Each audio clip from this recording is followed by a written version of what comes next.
Il y a les clubs et les clubs. Il y a les présidents de clubs et les présidents de clubs au Cameroun.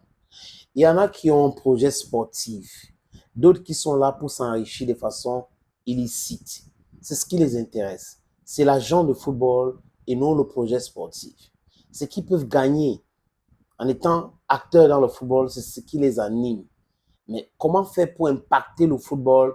It's never their problem. C'est pour cette raison qu'on peut avoir certains individus qu'on appelle abusivement présidents de clubs qui ont 1, 2, 3, 4, 5, 6 clubs dans leur mallette. Et ils pensent aider le football, alors que c'est le football qui les aide.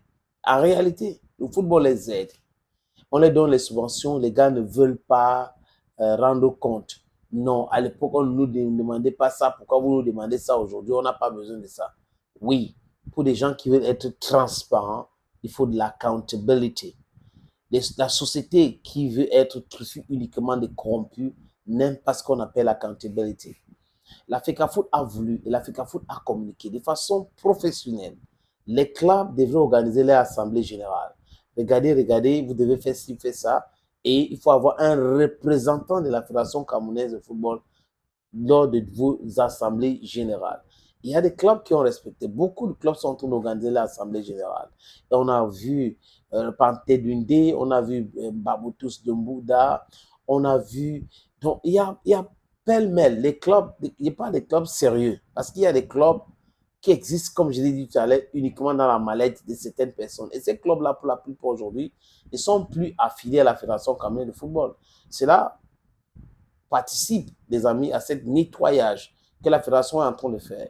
Retirer les mercenaires du football, laisser des gens qui aiment le football, qui veulent le progrès du football, qui veulent le bien du football, de rester là-bas parce qu'eux, ils parlent football, ils parlent projet sportif, ils parlent créer l'environnement qui sera bénéfique pour tout le monde, qui sera bénéfique pour les footballeurs, pour les présidents des clubs, pour que tout le monde gagne. Mais dans la mafia, mes amis, honnêtement, la mafia adore ce qui est Gankong, Gankong. Donc, tu vois, une personne va gagner, deux, trois personnes gagnent. Parce que dans la mafia, c'est le plus fort. C'est comme dans la jungle. Survivor of the fittest.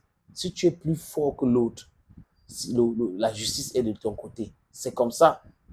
Et pour ceux qui ont lu un peu la philo, ils connaissent bien la conversation entre Céphalus et Polémachus et Socrate dans The Republic, où on parlait de la justice. C'est quoi la justice? Et les sophistes, comme Cephalus, Polymarchus, ont dit justice is the interest of the stronger. No, justice cannot be at the interest of the stronger. Justice should be justice, equilibrium. When everything in the society is functioning normally, that's justice. Whether you be the stronger or you be the weaker and all that, it should be justice and justice for you. That's the logic of the whole thing. C'est de ça qu'il est question aujourd'hui, les amis. On comprend pourquoi les gars sont en train de hurler partout. Donc, Coton Sport des Garoua a organisé son assemblée générale ce week-end, le 27. Et Coton Sport des Garoua a voté son budget. On parle là de 708 millions.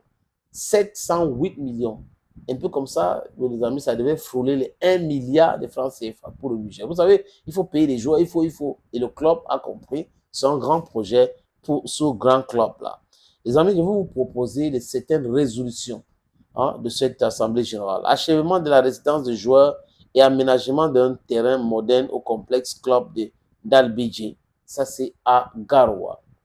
Vous avez aussi restructuration du staff technique du club, définition de rôles spécifiques pour améliorer les performances et l'efficacité de l'équipe. Vous avez aussi l'ouverture d'une boutique officielle du club pour vendre des marchandises. Et enfin, acquérir une résidence de joueurs d'Ottawa à Yaoundé. C'est de ça qu'il est question. C'est ce qu'on appelle organisation. Donc, félicitations à Coton Sport.